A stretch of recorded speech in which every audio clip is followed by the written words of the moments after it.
The full allotment is here for the Two Deep NFL podcast. Jeff Chadiha back with us. Eric Eager, Soren Petro with you as we get ready to talk some NFL football. The Dallas Cowboys. Make up your mind, people. What are you going to be? A real contender or just somebody who beats up on bad teams? They got the big win against Philadelphia, but laid an egg against the Buffalo Bills. What the hell are they? The NFC, are you aware of this? They only have 4 teams over 500. That's right.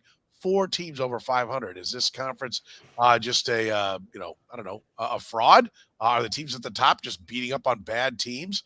Sean Payton blew up at Russell Wilson. That'll make things better, right? The Chargers blew out Brandon Staley. Is it time for a change with the head coach in Pittsburgh? No talk of Lamar Jackson for the MVP race, yet there the Ravens are as the 1 seed. Are we seriously going to watch the Jets put Aaron Rodgers on the field just to placate his ego? Is Kevin Stefanski, easy for me to say, the coach of the year? Maybe we'll take a look at the AFC and NFC playoffs. What are our predictions for how it's going to end up? And, of course, what are we looking for here on Week 16? We do it all right here on the Two Deep NFL podcast. You're listening to the Two Deep Podcast, the most complete analysis of the National Football League, breaking down the NFL like no one else can. Two Deep is hosted by Jeff Chadiha, Eric Eager, and Soren Petro. Jeff Chadiha is a senior columnist and on-air personality for the NFL Network and NFL.com. Eric Eager is the vice president of research and development for Sumer Sports. Soren Petro is the afternoon drive host of the program on Sports Radio 810 WHB in Kansas City. Two Deep is proudly brought to you by Gann Asphalt and Concrete, Kansas City's nationally recognized full-service paving and pavement maintenance contractor, making parking lot problems disappear since 1994. Free consultations, no commissions, in-house crews, and every project comes with a written warranty. Find them online at GannAsphalt.com or call 816-484-3338. Gann Asphalt and Concrete, one contractor, all things parking lot. Now, here are the hosts of the Two Deep Football Podcast, Jeff Chadiha, Eric Eager, and Soren Petro. That's right, at full strength here on the Two Deep NFL Podcast as we break down this week in the National Football League. Doing it a day early. If you catch us via the podcast, we normally stream live at about 9 p.m. Central Time, but going a little bit early. The holidays, in addition to the holiday cold, which I'm enjoying right now. We have the holiday travels, and so we're having to schedule some things around. So coming at you on a Monday night tonight, so thank you for joining us.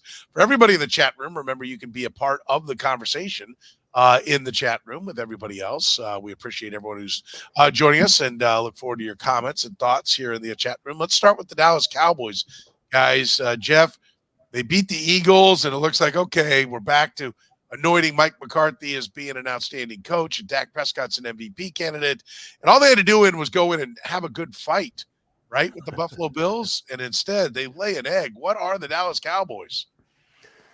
Oh, an enigma.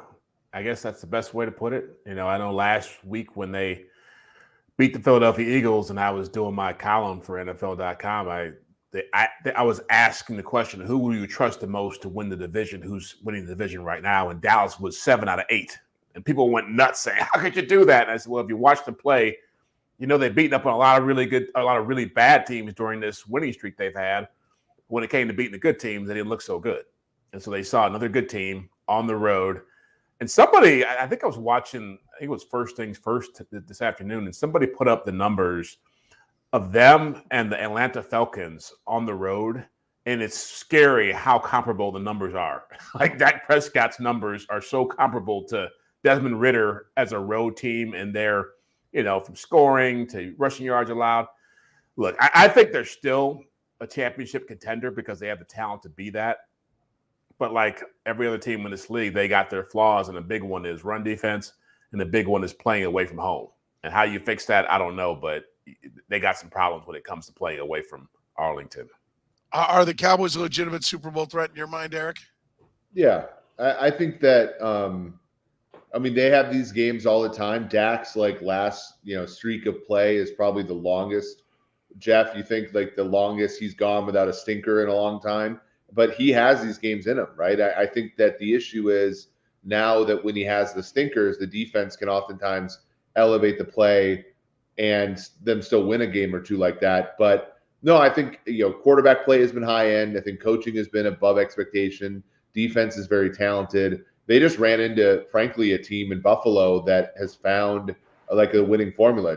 James Cook right now, second in the NFL in rushing, but 10th in the NFL in carries. So like he's out there really taking advantage of some of the slow-footed, those slow-playing linebackers and safeties, with Josh Allen's running ability. And for the first time, I think all year, when he had success in the run game, they just kept going to it. And there was a lot of games this year where Buffalo's offense was sputtering, and instead of they would go James Cook 4 or 5 times in a row, and they wouldn't stick with it, even though it was effective. They stuck with it the whole game yesterday, and I think that game was more about Buffalo than it was Dallas.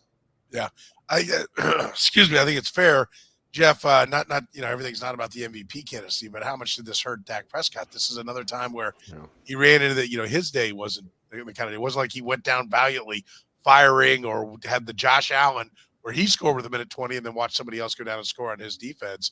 He couldn't get him going. Yeah, and look, I don't think he takes that big of a hit in the MVP race, because I think the narrative of that game was that the Cowboys just weren't physical enough to deal with the Bills. I mean, they got beat up on both sides of the line. And when you have Josh Allen, I think Josh Allen throwing for 94 yards in the game maybe saves Dak because it shows you how much they ran the ball down the Bills' throat and really how much it put them in a position where they were playing from behind and not able to protect Zach. I mean, he got sacked, I think, 4 or 5 times, and some of those look like just vicious hits he was taking. So I do agree with Eric that you're going to have games like this, and everybody who's in the MVP race has had a game like that this year. I think what was jarring about it was just that it was the Bills playing at a very high level, but the Cowboys felt like they had turned the corner. And if they're going to really be a contender and he's going to really be an MVP winner, this stretch is going to define them. And so they're playing 3 or 4 really good teams at the end of this run here. And as the Eagles found out, it's hard to play good teams back to back to back to back to back. At some point, you run out of gas and you get your butt kicked. Yeah, that's what we saw here. Is the NFC, I mean, only 4 teams, Eric, above 500.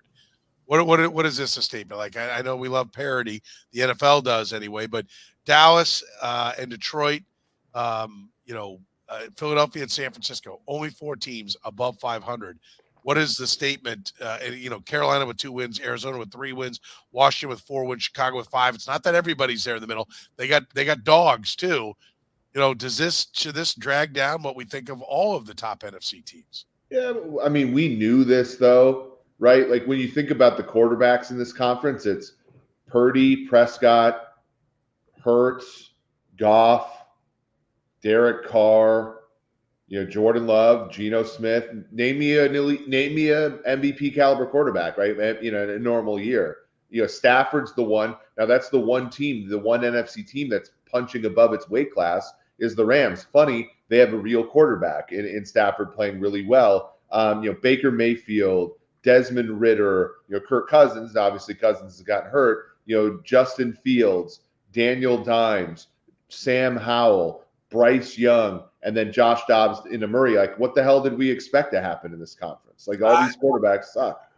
I agree. Each team kind of tells its own story because I think Kirk Cousins is better than a lot of the riffraff you put in there. They were the Vikings. If Cousins don't get hurt, have 10 wins right now, right? Like, they were losing with him. By the way, they've actually got a better record without him. That's not true. They're 3-3. Like they were 1-4, and they lost a bunch of close ones, and then they won 3 in a row, and they probably win a lot of with Cousins, and they probably win a lot of these games with Cousins. Yes, like they don't. Which of these games do they lose with Kirk? I can't believe you just said that's not true. It's 100% true. They were 4-4 when Cousins was their starter. They have 3-3 with the other guys. No, he went down at like 3-4, or 2-4 even. No, I'll look it up because I'm not. You might be right, but I had in my head that it was a losing record. Yeah, he tries to dress. They were 1-4, and then they won. They beat the Bears. They beat the Niners on Monday Night Football, and they beat the Packers in the game he got hurt, and that was when they were 4-4. So you're saying they would have gone 9-1 with him? I mean, I think. Okay, so they beat the Falcons. They beat the Falcons with Kirk, right? They beat the Saints. The Saints stink. They beat the Saints with Kirk at home. They certainly don't lose to Denver with Kirk. You know that, and then that game at home against the Bears where they lost 12-10. They're winning that game with a real quarterback. You know, like you add it up. I mean, maybe Saturday's game they lose with Kirk. I'll give them that because that was a Kirk meltdown type game script. But I think that they're pretty close with Cousins to a 10-win team right now. I stand corrected. You are right. They were 500, so I apologize. So they have lost nothing without him. Apparently. Yeah, I mean, look, it's making my case for me. I'm a long-time Kirk Cousins contract hater, but I got to face facts. In the NFC, he's a top He's a top quarterback among this brood, right? Yes, amongst this brew, yes. He certainly is, but I mean, is this anything more than just cyclical, Jeff? Or, I mean, is there something here? The quarterback thing is absolutely, I think Eric's right. That's where it starts. They don't have – Brock Purdy can play quarterback. Jalen Hurts can play quarterback. Jared Goff is playing quarterback well. And Dak, and those are the teams that are winning. Everybody else kind of has a jag. Stafford, when healthy, is an experienced guy, but we know the Rams roster has been, picked apart for the last couple of years after their all-in move for the Super Bowl. But is it anything more? So should we expect this every year? Because I don't see the franchise quarterback that's emerging, unless it's Jordan Love, who we were all high on a couple of weeks ago. Now everybody's cooled off on it again. Yeah, look, it is cyclical. I mean, if you go back 3 years, the NFC had Tom Brady, Drew Brees, Aaron Rodgers, Russell Wilson. I mean, it was pretty top-heavy with quarterbacks then. And the AFC, and you were saying, what do we got over here besides Mahomes? We're trying to – and Lamar Jackson and Josh Allen was coming. Joe Burrow wasn't around yet. So I think it is cyclical in that way. But it is alarming for sure because I feel like the teams that are good in the NFC are good throughout the roster. And I think that's where you see them having a chance to win. It's not so much about the quarterback, whereas in the AFC side, it is about how well you can play at quarterback. And they're really – I think sometimes when we have this conversation, we give too much credit to the talent and not enough to the accomplishments on the AFC side of it. A lot of great quarterbacks, but only one of them has got a championship, right? I guess Russell over there now counts as one too, but really it's Mahomes and a bunch of guys who are chasing that next level. So I do think in about 4 or 5 years, you're going to see more of a balance come out. You're going to see probably a lot more even-handedness when it comes to quarterback play. Are the top teams just benefiting from the fact that they get to play 12 of 17 games against a bad conference though? Does it diminish what we think of the 49ers and Eagles and Lions and Cowboys, Jeff? Well, I think a lot about how Baltimore beat up on Detroit and how Baltimore beat up on Seattle. Cleveland beat San Fran. Yeah, Cleveland beat San Fran. Buffalo beat the hell out of the Cowboys this week. Yeah, when you're seeing these teams go head to head up, it is alarming how much it's not even a game. And so, the Chiefs lost all these teams. They lost to the Detroit Lions, the Eagles, the Packers. So who knows? That's right. Yeah. It is interesting. I don't know if it's just an anomaly. We'll see if anybody gets hot, finishes down the stretch. Does New Orleans win 3 in a row and look respectable at 10-7, or the Bucs look respectable at 10-7 in those divisions? But I think unlike 9-8, it's probably going to take it in that division for sure. We're probably brought to you by Gann Asphalt and Concrete, nationally recognized full-service paving and pavement maintenance contractor. Parking lot problems, they make them disappear. They've been doing it since 1994. Don't risk liability in your parking lot. Get your parking lot restriped today. Brightly striped lots cut down on accidents and keep your parking lot as safe as possible. Allow you to focus on business. Go to GannAsphalt.com today. You mentioned Russell Wilson, Jeff. Sean Payton lit him up. Right? After a offsides call. I talked to Trent Green today. He had that game. And the speculation that they all had in the booth was that somewhere along the way during that drive, if not that play, Russell Wilson checked out of whatever Sean Payton called. And that's why he lost it. Just a coaching hard, or signs that this is not going to work with these two? Well, what's weird about the whole context of that moment was they scored twice. Or at least looked like they scored twice and never challenged the call. And so I don't know if Sean Payton was also upset about that, and that's rolled over into hey, why'd you do this, early in the drive? But I thought, look, if they should have scored a touchdown. And I think the third time they tried, it was like the guard was offside. Right. And so it seemed as if he was more upset about that. That's how I took it. But it would make more sense if it was something earlier in the drive. But end of the day, you're at the goal line. You're at the 10-yard, whatever they were doing, whatever issue he had with Russell Wilson before that point, it obviously didn't stop them from moving the football down in the scoring position. The bigger thing here, I think, is that, like, why is Sean Payton showing up his quarterback in that situation? It's not like we talked about Brian Daboll and Daniel Jones that earlier in the year and how that was going down. And when you do that as a head coach, you're pretty much kind of saying this guy's the problem here. But I thought it was more Sean Payton's fault in that drive, how it ended up. Now, that's how I saw it. Yeah, I agree. Eric, what did you take away from that exchange? Yeah, I think it's emblematic of the fact that Sean Payton, is the top dog there, and Russell Wilson, anything that he does that's incongruent with that is going to be a problem. Yeah. I don't think Russ comes back next year. So a lot of this is just like pent up frustration and taking it out on him and trying to make sure that at every moment everybody knows that Sean Payton's in charge.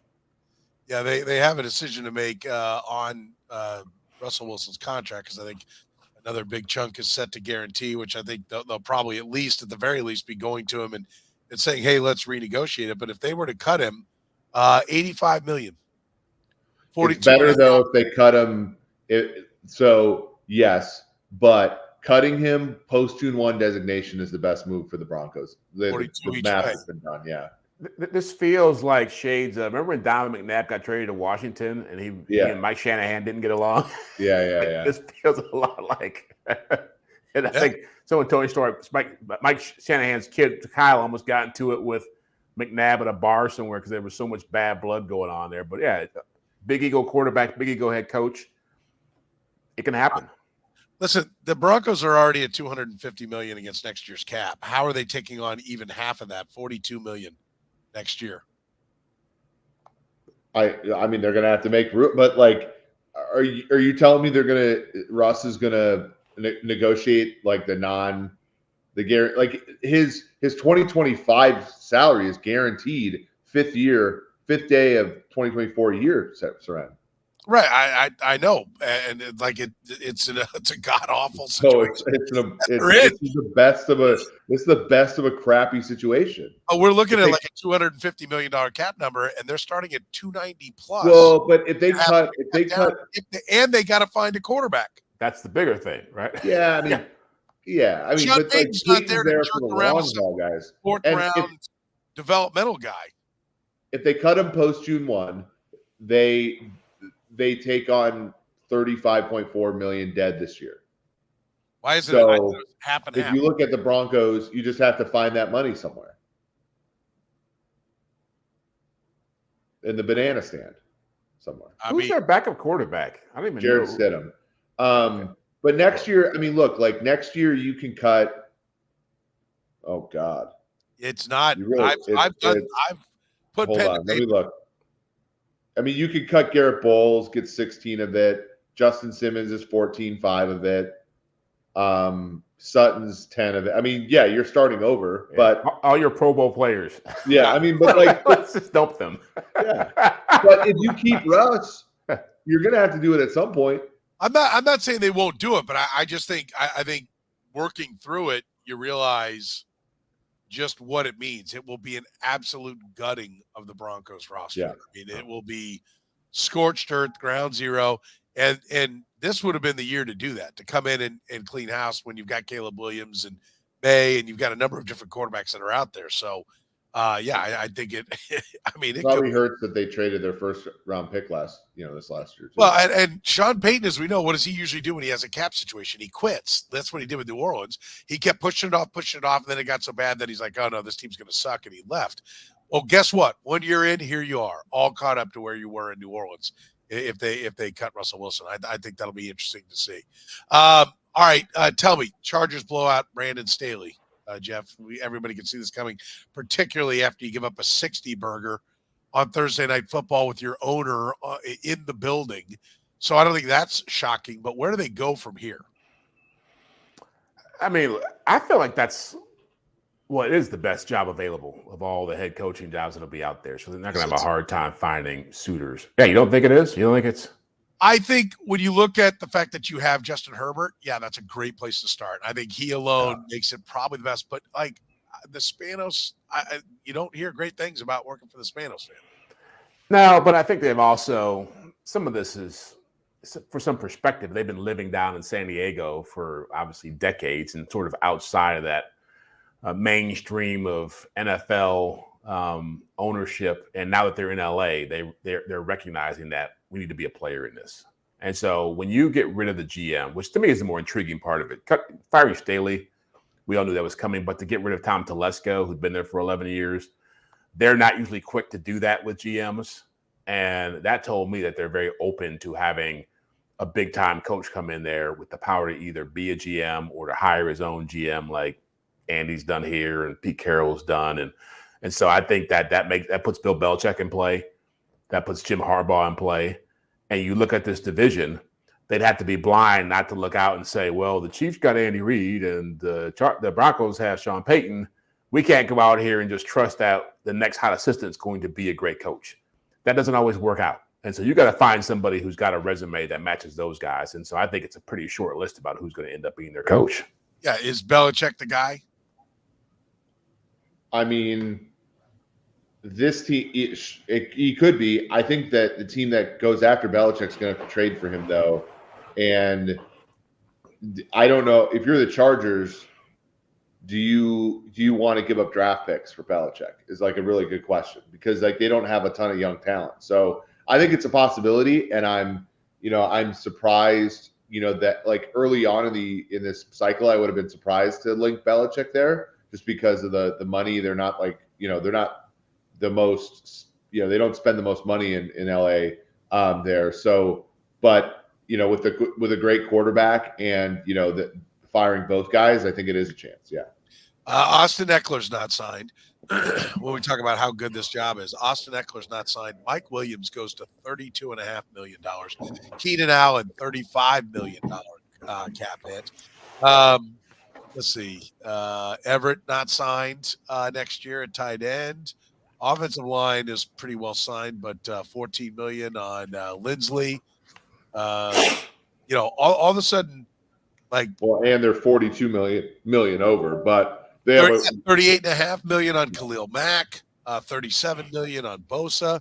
I mean, it's like, so from that standpoint, yes, I love Herbert if I'm a coach, but I don't know how good this roster is actually going to be when you go to camp next year, Jeff. Yeah, but you look at the way Belichick runs his defense, like some of those big name guys on the secondary, he'll keep. Like a guy like Derwin James would flourish under Bill Belichick, and they have guys who can play man coverage. But you look at the guys he has in New England, who he's always had. He's never paid tons of money for a big-time pass rusher. He's always developed them. And so he'll find guys in the draft to do that kind of stuff. And to be honest with you, I think Keenan Allen will go. He's never spent a lot of money on a running back, so Austin Eckler would go. The big thing is having the quarterback. You give him a quarterback, he can make everything else work. And so, again, I don't know what other job would appeal to him if he's getting traded. And I certainly think that's a really big part. A friend of mine had mentioned that's a talk around that franchise, that he's going to be on the way to the Chargers. But look at what happened when the Buccaneers traded for John Gruden. They went from being a team that was just, again, a good team trying to make it to now you got a championship. You can put Bill Belichick's face on a billboard in California, and you become really relevant really fast. Yeah, I think that's the point, is like the LA thing, like now that they need to compete, like that, I think they're tired of watching, coming to the building and seeing more of the other team's fans there. Yeah. They got to do something to try to compete. They got to go Mets and try to steal the back page, right? Like that, the drama that goes there between the Yankees and Mets, and the Rams aren't even that hard to beat, because it's not like they're killing it with their fan base. So a little bit of effort would be nice, and maybe you could do something. You clearly got the younger, better quarterback. I think it'll be I think it'll be interesting. I think Belichick that's the spot you want to go to, because you have the quarterback, and that's where you want to start. But I think it's amazing that Sean Payton, by all accounts, wanted to go there. Oh yeah. And they didn't want to mess around with somebody that was going to be a strong will to Sean Payton. Now, maybe Sean Payton's known as 10 times bigger pain in the ass than Bill Belichick, but I do think it was interesting that the Spanos didn't want to mess with him. But now they're going to mess with Bill Belichick. I think that's of note for sure. Is it time for a change in Pittsburgh? Should Mike Tomlin and the Steelers be divorcing, Eric? I do think that there comes a time, like, for the sake of Tomlin, I think that he probably wants a divorce here, right? So that he can go somewhere and still have it. I think there are plenty of teams that could use a competent head coach. Carolina comes to mind. Washington comes to mind. Los Angeles comes to mind. I think Tomlin, I think questions start arising if he doesn't leave Pittsburgh or Pittsburgh doesn't have success, relatively soon. And those two things seem at conflict right now. Where do you see it? I mean, the offense can't get off the ground, but that's partially because they can't find the right quarterback. Yeah. They've changed offensive coordinators. I mean, how much of this comes back on Tomlin, and is it time to make a change? Well, I think two things. I think one, Mike Tomlin has been a victim of his own best traits. He's a very loyal guy. Obviously, he stuck with Matt Canada for a very long time and was unwilling to see the problem there. And so I think that's an easier fix than people realize. You go out and you figure out, okay, what kind of offense we want to run, who's the best guy out there, let's find somebody, and then let's roll with it. I don't think that's a hard thing to do. I also feel like Mike Tomlin is one of the best coaches of our generation, a Hall of Famer.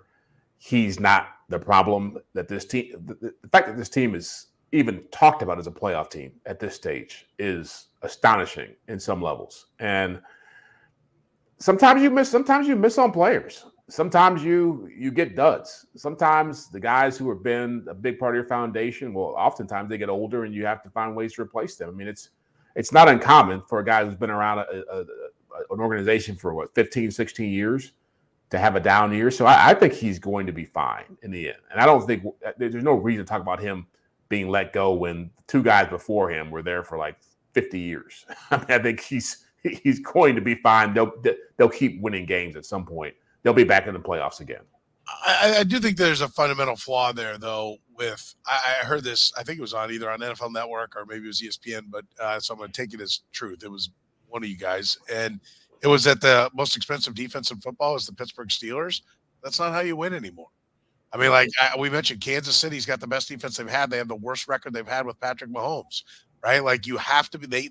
Kansas City can't score when they need points late the way they used to, and they've lost 5 times. Pittsburgh can't score ever, right? And Mike Tomlin just wills them to winning. Eric, is that the fundamental problem, that the money's on the wrong side of the ball? I think so. I think that they are also a team that's had the most success per draft pick at wide receiver in the NFL, right? You look back to during his time, Santonio Holmes, Mike Wallace, Emmanuel Sanders, Antonio Brown, one after another, right? And they've drawn dead for a couple of years now. Deontay Johnson, George Pickens are not at that level. And then the quarterback obviously is just so much, it's just so much different now with the way the QB position is for them. The downgrade from Roethlisberger, that it's just kind of all caught up to them. Yeah, it's all about the quarterback. I mean, that's pretty simple. And Mike Tomlin. Yeah, but they don't have wide receivers that elevate the play of the quarterback either. Yeah, I mean, in that division, I will say that's the one division in the whole NFL where quarterback play matters. Clearly, Lamar Jackson, Joe Burrow, that they justify that, or validate it. But you also need to be physical in that division. And so for me, the bigger issue is that their offensive line has gone south. And if you go back to when they were really riding high with Mike Tomlin, who really walked into a Ferrari when he got there. Let's face it, Ben Roethlisberger was just taking off, and they had an offensive line that had 4 first-round picks and a second-round pick playing for him. And he had that for 7-8 years. So when they were going to Super Bowls and they had all these other guys who showed up on defense and were game wreckers, I mean, they were phenomenal. I mean, you're seeing the same thing in Kansas City now. The more you take away Hall of Fame guys like Troy Polamalu or James Harrison or Antonio Brown or Le'Veon Bell, the worse your team gets. It's hard to keep restocking with that kind of talent. Yeah, no doubt. And But I also think it's at times I do believe Andy Reid was right when he said it was time for a change in Philadelphia, and he needed a new team, and the Eagles needed a new voice. I'd be open to that for a lot of coaches, and I don't know that it always takes 14 years to get there, and he's been there. What year did Tomlin take over? I mean, 2007. Yeah, so I mean, he's been in Pittsburgh longer than Andy Reid was in Philadelphia. So just something to keep in mind. You mentioned Lamar Jackson, Jeff. Should he be getting more run for the MVP conversation? Yeah, it's a little bit surprising that he hasn't. But the bar he set was so high a few years ago in 2019 when he won it that's probably what's holding him back. People always want to compare your MVP seasons, just like I mentioned Mahomes a second ago, that for him to win his second MVP, he had to at least be at the same level he was when he won his first one. And he was. Last year he played his best football, and even though his numbers weren't the same as his MVP year, his first year, he was right there with it. And Lamar, he's going to end up with about 4,000 yards passing. He's going to end up with about 1,000 yards rushing, which is where he was when he won his first MVP. Where he's suffering is in the touchdown department. He only has, I think, 16 passing touchdowns and 7 rushing touchdowns. Josh Allen has 37 touchdowns by himself total. I mean, so he's way, way behind a player like that who he would be compared to in this kind of conversation. So, he's got the top. His team has the lead for the top seed. He's playing at a Pro Bowl level. He should get that love. But I think when you look at Dak Prescott, you look at Brock Purdy and their numbers, it's not even close. I do love this. Lamar's receivers suck too. Well, they keep trying. I mean, like at some point, like catching the ball, you have to bring in there before it's Lamar's fault, Eric. Nelson Aguilar would be the number 2 receiver on this team, the Chiefs. Right? Like they tried, to your point. Demarcus Robinson comes through the door. It was like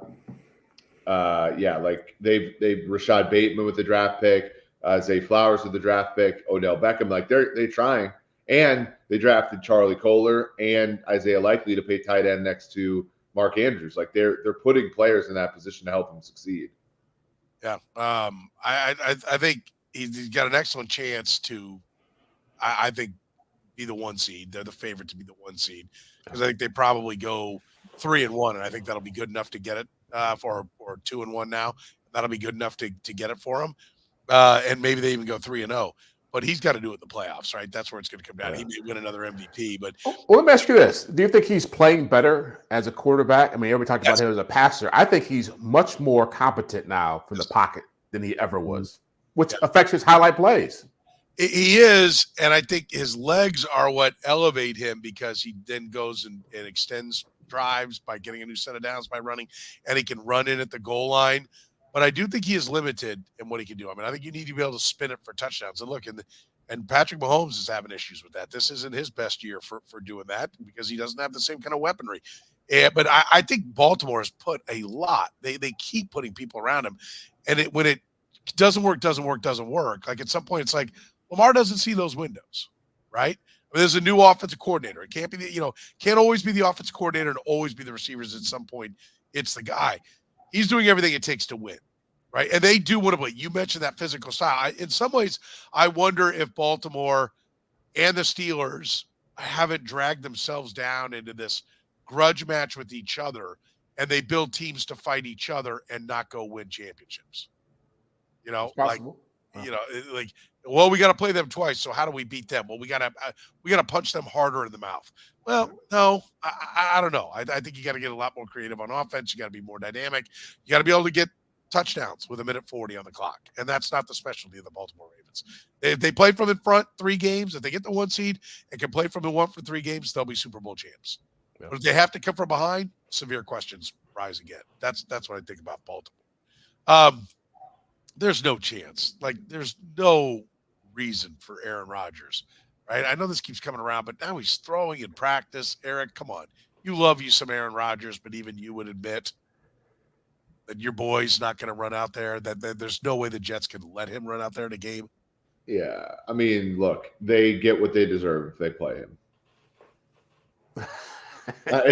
Right? Like, if he pops his Achilles again and we're all, he can't work out with Garrett Wilson and all those dudes. Like, if he pops his Achilles, you got to fire everybody in the building, right? Yes. Yeah. So like, no, there's no way. And like this Jets team is living on the edge of like already probably being a fire everybody situation. But no, you can't play Rodgers. But don't you think that Robert Saleh and Joe Douglas, the GM there, are looking around and thinking, like Eric just said, like, how safe are we? In week 1, week 2, when Rodgers was gone, it was like, it's This is cute. A past year. But now they're looking at Cleveland and saying, they brought Joe Flacco off the couch. They played 4 quarterbacks over there. The Minnesota Vikings have played 4 quarterbacks, and they're 7-7. You can't tell me that Woody Johnson's not sitting there saying, we couldn't have found somebody to keep this thing alive. Why in the world was we saw Jacoby Brissett play yesterday? The Commanders are clearly not trying to win. They traded Sweat and Young. How did they not flip Jacoby Brissett for a 4th-round pick to one of these dumb teams that doesn't have a quarterback? No. What are we doing here? Well, I mean, I can't fault the team for valuing the quarterback position. And I think in the NFC, as we've pointed out, the whole league is 500. So you're not out of it. Like they weren't, right. I mean, hell, I don't even know if they're eliminated now. The way they are, but you're right. I mean, you're right. But like trading Chase Young and Montez Sweat and getting, I mean, I agree. Everything they did said we're not trying anymore. But yeah, I don't like. I think it's the Jets. Any concept of the Jets being like, well, we lost Rodgers. There are so many teams that are the Vikings. Right? Like the phone book has played quarterback for the Vikings. They're still in the fight. Now that's an NFC team.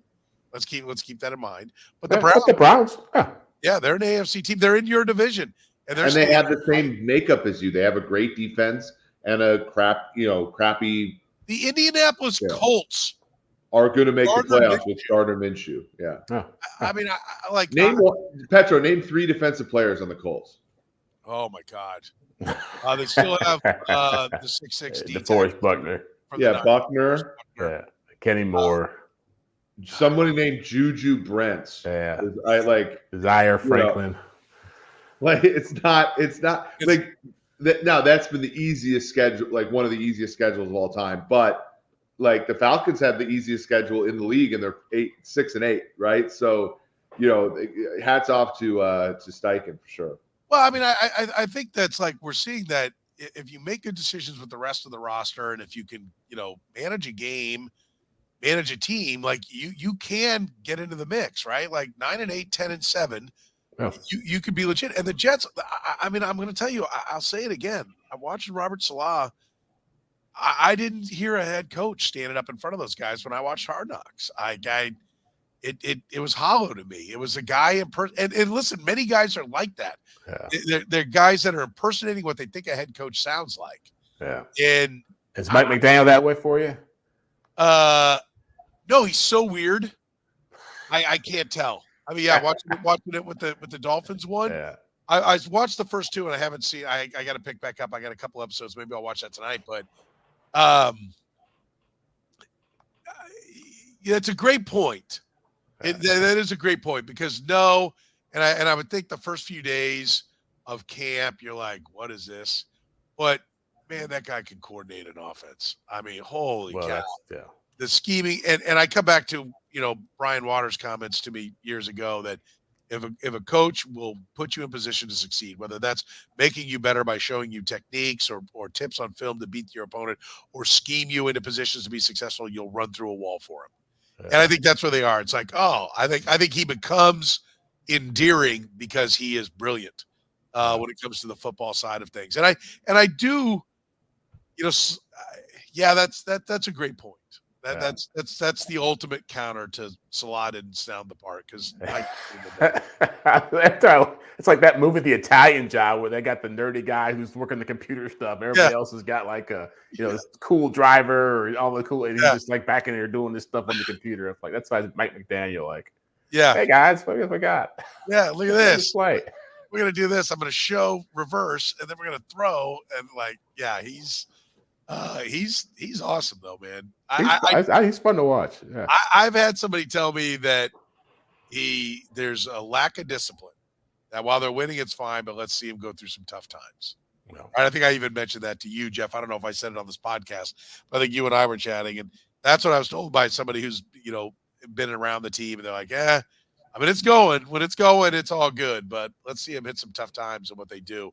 And I think that's true of everybody because we're seeing Robert Salah have to face those tough times, right? They're not the little engine that could or building something. They're supposed to be a decent team. And I think your point, Jeff, about Cleveland, that's screwed a lot of guys. Like, how does Atlanta stay the course with Arthur Jones with what's going on? I mean, they've had multiple shots to try to find who? Arthur Smith. Who? He said Arthur Jones. Arthur Smith. Arthur He Smith. said Arthur Jones. Whatever. That's how you know I'm paying attention, Petro. Like, Yeah. what? I just want to make sure you're focused. I'm just checking. I mean, can we pause briefly? That Atlanta coaching job, there has never been a worse coaching job. Like, not that the job he's doing, or if it the comes job he's doing is the worst job I've ever seen. Really? Okay. Why? Yeah, they have going into yesterday, Petro. They have 830 rush attempts or attempted targeted passes. Drake London, Kyle Pitts, and Bijan Robinson, who they took with 3 consecutive top 10 picks, account for less than half of those. Half. They're not even. You have 5 skill position players on a play. There's 60% of those, right? It's not even a base rate. It's you are giving them 48.3% of those touches. They should account for 60% of the skill position players that are on the field. Not to mention the fact that they're all top 10 picks. That's the worst coaching job I've ever seen. Is this Thomas Dimitrov joining the Too Deep podcast tonight? Yeah. Thomas roots for the Falcons still. He's a good guy. I mean, they probably regret firing him, but But I mean, I'll follow up on that point though. Sometimes the NFL gets too. People think they're too smart, and I think that was said of Brandon Staley with the Chargers. And sometimes it's as simple as like Buffalo. We're going to run the ball down your throat because we're bigger than you. And we think Cook is a really good back, and we can make that happen. And sometimes it's like all these coaches show up with all these big plans and these PowerPoints and all these great visions they tell their owners about, and it's like I want to show you how smart I am instead of just using what I got and winning with that. And I think that's a common problem in the NFL for some of these younger guys who come in. Yeah, no, I agree. But I'll go back and I'll just reiterate to your point about Cleveland is really putting a lot of pressure on people. And does that make Kevin Stefanski the coach of the year when we point out all these other guys that can't seem to get it done without a quarterback and it doesn't seem to matter? He's still winning games. 27% of his starters are on IR, right? No Nick Chubb, no Dedrick Wills, no Jack Conklin. 4 of the 5 offensive linemen are out this week. Yeah, I mean we've had this conversation multiple times, and maybe Dan Campbell, the luster is off him, the shine is off him now. But I think Kevin Stefanski's got a really good shot. I mean, I thought they were going to fade at some point down the stretch here with the quarterback situation being what it was. But the fact that he's played 4 quarterbacks and that defense has continued to get it done, and they're sitting here at 9-5, possibly going to end up being 11-6. I don't know who else really has a great argument. Maybe Kyle Shanahan, but his team's loaded. Yeah, I listen. Steichen, right? Yeah, let's see where they finish up. Yeah, but who'd you say, Eric? Steichen's done a good job. Yeah, for sure. But I generally, and I'd have no problem. I don't think the Colts were supposed to be where they are, and he's done an excellent job. He too has had the quarterback change. I don't know. D'Amico Ryans too.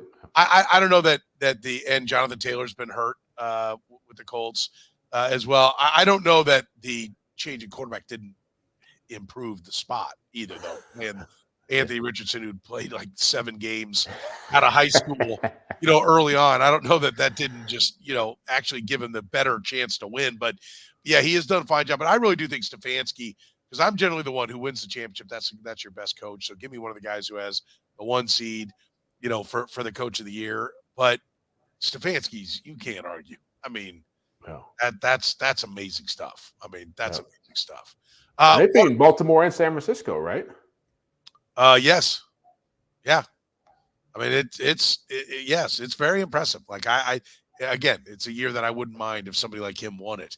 What do we think we're going to get for the playoffs? right? Do you have your, as it stands right now, who's like Buffalo's on the outside looking in? I think Buffalo makes it. Who do they take out? Right? Colts. I think it's the Bengals. Nah, I think the Colts end up getting bugged. The AFC South is getting so muddled. My reason is at Steelers, at Chiefs versus Browns. Yeah. And I do agree with Eric that I think there's a regression. He mentioned selling on the Bengals. I think there's a regression coming, and I don't see better than 1 and 2 in those 3 for the Bengals. I think they finish. I think they win. I think they go at least 2-1, maybe 3-0. I think they beat the Chiefs. I think that's I think that's going to happen. I thought if Jamar Chase had been hurt, I would have been a lot less confident of that. But I think they come here and they've beaten 3 straight playoff contenders. Chase is out for the next couple weeks though. Colts next 3 at Falcons, Raiders, Texans. Well, that smells like 2-1 to me, or maybe even 3-0. But that Texans game, here's what can throw it all off here. If I think Buffalo is going to win the AFC East, I think they're going to win out. That means the Dolphins end up 11-6, which I think dumps the Colts out of. I think the Dolphins end up a wild card team, which pushes the it's still just Colts out. Yeah, but it's still just adding 1. Fine, the Bills jump all the way up into the top, and you slide the Dolphins down.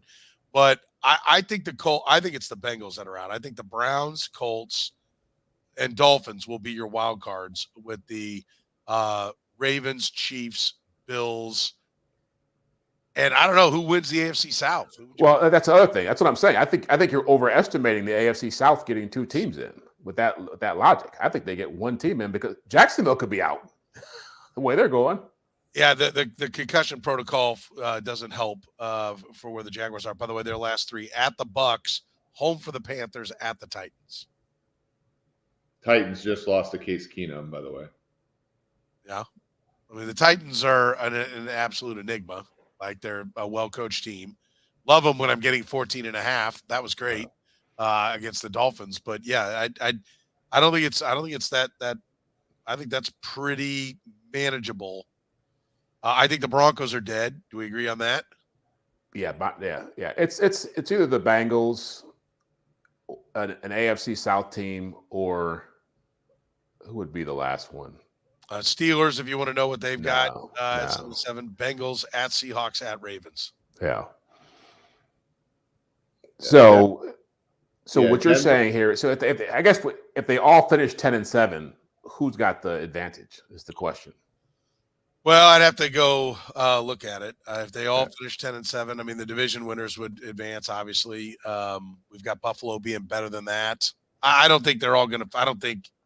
I think maybe one of them will finish 10-7. You think someone else is going to be 11-6? No, I think they're going to be 9-8. I think the Browns I think the Colts will get to 10-7. I think the Browns will probably be 10-7 or 11-6. Let me remind myself what they have. Cleveland finishes at Texans versus Jets at Bengals. So I think they grind out 2-1. And then I think you get like a 9-8.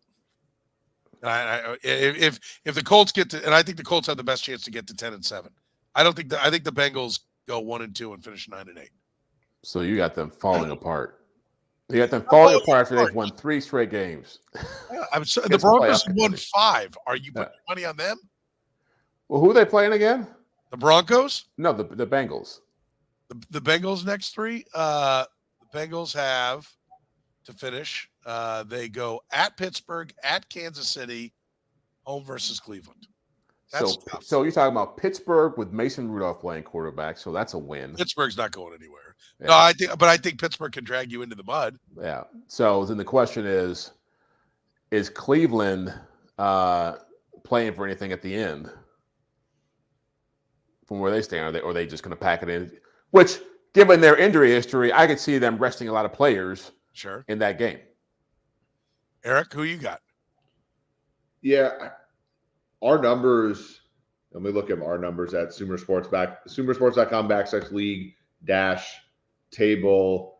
The Bengals are, I disagree with Jeff that the Bengals have a good chance. Like, when I look at this, when I look at playoff probabilities, I have Colts at 65%, Jaguars at 74%, Texans at 49%. So I think you get 2 AFC South teams. Then you have the Bengals at 26%, the Broncos at 21%, and the Steelers at 7%. So I think you get Cleveland. Go ahead. I was going to say, though, now I just think about that. They beat the Jaguars and the Colts head-to-head, right? So they have the tiebreaker. Right. You get Buffalo as long as they don't win you get Buffalo or Miami, you get Cleveland, and then I think you get the second best AFC South team. That's what I think too. Yeah. That's what I think too. NFC wise, what are you banking on for the NFC? That is an absolute. If you can nail this, God bless you, because it is an absolute hot mess. San Francisco, Philly, Detroit, Dallas. Everybody's got them in. Dallas, I think, is going to be the wild card now, the way it's going, and it'll be Philadelphia winning the division. I think New Orleans wins the NFC South, and they're the 4 seed. But I honestly, I'll take the Rams, and I will take – I was bullish on the Packers, but they've fallen apart as soon as they got some hype. I mean, and it does – and frankly, I don't even think it matters, but who are you going to put in there, Jeff? Rams for certain. I mean, you look at the way they've been playing, and they're coming on. They got the quarterback. I'd go Bucks. Wow, the Rams, Saints, at Giants, at Niners. You like the Bucks? Yeah. Do you have 2 out of the South getting there then? The one thing I would say though, I'll put a caveat on that because I saw the Eagles and Seahawks were tied. I don't know what the score is now, but it's 10-10. Your Bucks one is pretty good. Jags at home with whatever's going to go on at quarterback. Yeah. Saints at home and at Panthers. Yeah, so that's a pretty tasty finish. Yeah. Seattle actually has the best schedule of everybody who's left because they play the Titans, the Cardinals, and the Steelers their last 3 games. If they beat, I don't know, is that game over now? The Eagles Seahawks game. Seahawks have a 2-minute drive to try to win the game down 4. The Bucks are actually the favorites in the markets to win the NFC South. Petro, I think they have. The Saints. The Saints basically have to win out for it to work because, well, not necessarily, but they play at Tampa. They already have a loss at home to Tampa, so I think that's tricky. I think the Saints make it, or the Bucks make it. I think if there are 2 teams out of the NFC South, I think the Bucks as a wild card are more likely. But then we still have Minnesota 51%. Detroit might not have anything to play for in Week 18. That's a big one. And then they have Packers at home. So they have two Detroit games, 1 Packers game at home. And then I do think Los Angeles is the next one, followed closely by Green Bay and Seattle. Yeah, Los Angeles has shown that they can play up to a pretty high level. I feel fairly good about them. I don't love it, but, we'll see. All right, what are we looking for here in week number, 16 now? Jeff, you got anything in particular that's jumping at you on this one? I'm going to go – I like the Ravens-Niners game, but I'll go Cowboys-Dolphins. I think that's a huge game for both teams in terms of Dallas' ability to stay competitive in the NFC East race and in terms of the Dolphins holding on to the AFC East. If Dolphins lose 1 game here, I keep saying that the Bills are going to be those could be the 2 seed when it's all said and done. I don't think they'll get that high. I don't think if they win out. If they win out, I don't think Kansas City's losing. So I disagree with your assessment. You're going to ride that train, huh? I had them 12-5 before the season began. It's still mathematically alive. They just need to beat 3 teams that are, playing backup quarterbacks. I'll stand by that. Yeah, I feel pretty good standing by that. So at Bengals game, we'll talk after that Bengals game. Yeah, Eager. What are you looking at? Colts, Falcons. I am excited for one team that shouldn't be anywhere and a team that should be everywhere, and for that the roles to be reversed. I think, it would be very Falcons-like for them to lose this game. Yeah, I'll take Saints-Rams. I think that's a game that, as we just mentioned and laid out, why it means a lot. And I think, Derek Carr going up against Matt Stafford. Carr always getting, dinged in the Saints, I think that that and everything, with the Rams trying to hold on and tape one more together to get into the playoffs, like not knowing if McVay's going to be there. I don't know. I like that game. I think it's going to be a pretty good one. And I think it means a lot in the NFC for sure. All right, don't forget, we're proudly brought to you by Gann Asphalt and Concrete with free consultations, no commissions, and in-house crews. Every project comes with a written warranty. Gann Asphalt keeps your parking lot safer, helps your business avoid unnecessary delays and costly expenses. You can find them online right now at GannAsphalt.com. That's GannAsphalt.com. One contractor, all things parking lot. That's Gann Asphalt and Concrete. For Jeff Chadiha from the NFL Network, Eric Eager from Super Sports, I'm Soren Petro saying thank you very much for joining us here on the Two Deep NFL Podcast.